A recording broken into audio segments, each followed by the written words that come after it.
નમસ્કાર. હવામાન સમાચારમાં આપનું સ્વાગત છે. ગુજરાત હવામાન વિભાગની આગાહી મુજબ આગામી 7 દિવસ સુધી રાજ્યમાં હવામાન સૂકું રહેશે, જેમાં આગામી 3 દિવસોમાં મહત્તમ તાપમાનમાં 2 થી 3 ડિગ્રીનો વધારો થવાની શક્યતા છે.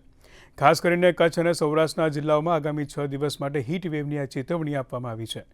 અમદાવાદ શહેર માટે આજે યલો એલર્ટ અને આવતીકાલથી સતત 6 દિવસ માટે ઓરેન્જ એલર્ટ જાહેર કરવામાં આવ્યું છે. હાલમાં પશ્ચિમથી ઉત્તર પશ્ચિમ દિશાના પવનો ફૂંકાઈ રહ્યા છે અને ઉત્તર પૂર્વ રાજસ્થાન પાસે સાયક્લોનિક સર્ક્યુલેશન સર્જાયું હોવાથી ગરમીનું જોર વધવાની પૂરેપૂરી શક્યતા છે. आने वाले 7 दिनों के लिए गुजरात स्टेट के सारे डिस्ट्रिक्ट कवर हैं, जिसमें ड्राई वेदर प्रिवेल करेगा। और मैक्सिमम टेम्परेचर की बात करेंगे तो आने वाले 3 दिनों के लिए मैक्सिमम टेम्परेचर में 2 से 3 डिग्री की बढ़ोतरी का पूर्वानुमान है। उसके बाद मैक्सिमम टेम्परेचर में ज़्यादा सिग्निफिकेंट चेंज नहीं होगा।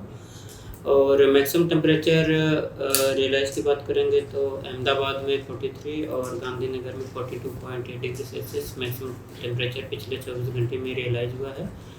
और ओवरऑल पूरे गुजरात स्टेट की बात करेंगे तो सबसे ज़्यादा मैक्सिमम टेम्परेचर पिछले 24 घंटे में रियलाइज हुआ है वो सुरेंद्रनगर 44.3 डिग्री सेल्सियस।